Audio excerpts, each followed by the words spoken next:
Blobos, dan satu lagi di dalamnya ada juga makam dari Syekh Mukhtar Angkutanjo yang merupakan generasi sesudah daripada beliau. Untuk menakib beliau merupakan seorang tokoh sufi, ya, tokoh tarikat Naqsyabandiyah Samaniyah di Luhak 50 ataupun di Sumatera Barat, yang sanad keilmuannya bersambung kepada Rasulullah SAW. Allahumma sholli ala Sayyidina Muhammad wa ala ali Sayyidina Muhammad. Beliau Maulana Syekh Muda Abdul Qadir Blobos dilahirkan di desa Blobos pada tahun 1870-an. Ada yang mengatakan 1871, ada yang mengatakan juga 1875. Beliau bersuku Tanjung, ya, suku Tanjung, dan beliau bernama kecil yaitu Nabiullah. Jadi sejak kecil beliau dipanggil Ullah, ya. Nama ibu beliau adalah Tua Godang Lamin dan nama ayah beliau adalah Abdul Qadim. Jadi kebiasaan orang dulu ialah menempelkan nama ayahnya di belakang namanya. Beliau Maulana Syekh Muda Abdul Qadir Blobos di waktu kecil menuntut ilmu kepada siapa? Yaitu ada seorang alim di beliau di Tanjung, di Akabeluru, masih di 50 kota juga, yang digelari dengan nama beliau Batu Tanjung. Dan sekarang makamnya tak jauh dari makam daripada Syekh Abdurrahman, kakek Muhammad Hatta, dan makamnya sudah tidak terawat lagi oleh masyarakat sekitar, ya. Makamnya sudah semak tinggi, ya. Pokoknya kalau melihatnya sedih hati kita melihatnya. Dan beliau di situ belajar ilmu nahwu, sharaf, dan beliau ini juga alim daripada bidang syariat. Di situ beliau belum belajar mengenai hakikat, tapi beliau belajar di situ mengenai syariat, ilmu balaghah, semuanya di situ.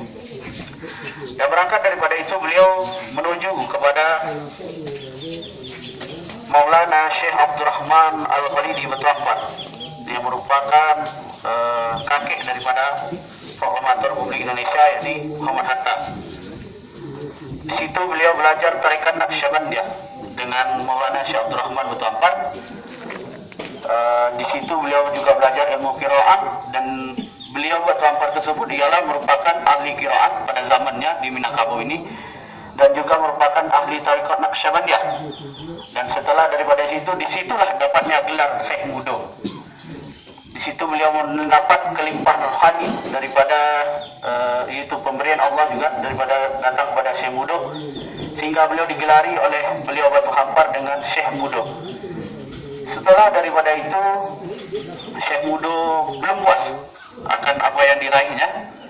Beliau berangkat ke Syekh Muhammad Saleh Padangkandi, dan makam itu tidak jauh ya dari makam Syekh Sa'ad tadi, tidak jauh, arah ke timur sedikit. Dan di situ beliau belajar tarikat Naqsyabandiyah juga, belajar tarikat Naqsyabandiyah dengan Syekh Muhammad Saleh Padangkandi, yang merupakan ayah dari Syekh Abdul Wahid As-Solihi, pendiri Madrasah Tarbiyah Islamiyah Tabek Godang.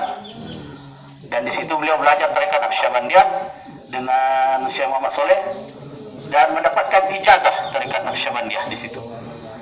Dan telah di situ, dan beliau juga diminati oleh Syekh Muhammad Saleh Padangkandi untuk menjadi menantu beliau. Dan di situ beliau mempunyai istri juga satu. Dan setelah itu beliau juga belum puas akan hal yang beliau dapati. Beliau berangkat kepada Maulana Syekh Ibrahim Kumpulan, Al-Fahad di Kumpulan, yang merupakan guru daripada Syekh Muhammad Saleh Padangkandi. Beliau berguru di situ, dan beliau bersuluk ataupun berkhawat 3 hari 3 malam. Assalamualaikum ya Syekh Ibrahim Kumpulan. Waalaikumsalam ya Syekh Mudo. Apa maksud Syekh Mudo hendak datang kemari? Maksud hamba ya, orang dulu kan biasa panggil ayah, ya. Hamba hendak bersuluk. Silahkan masuk sore nanti. 3 hari 3 malam Bapak Ibu.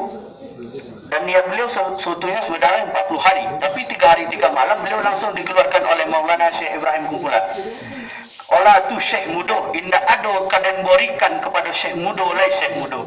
Keluarlah engkau Syekh Mudo. Dan sesudah itu beliau Syekh Mudo minta izin turun daripada Syekh Ibrahim Kumpulan untuk melanjutkan ke mencari ilmu beliau kepada Syekh Muhammad Said Padang Bubui, yaitu tidak jauh juga makamnya daripada makam Syekh Ibrahim Kumpulan.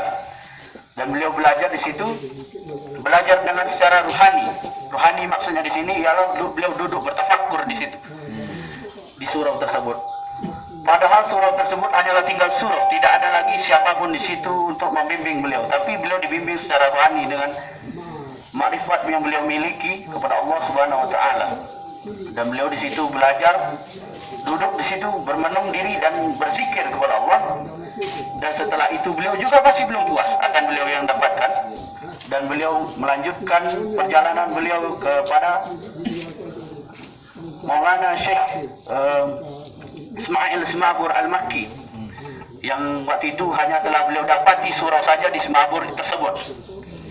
Dan beliau berduduk juga bertafakur di situ, merenungi dan juga bersuluk kabarnya di situ dengan makrifat yang beliau miliki. Setelah daripada itu beliau mendirikan surau ini. Surau ini didirikan beliau sekitaran tahun 1910-an. Dan surau ini sudah banyak sekali mencetak-cetak para ulama.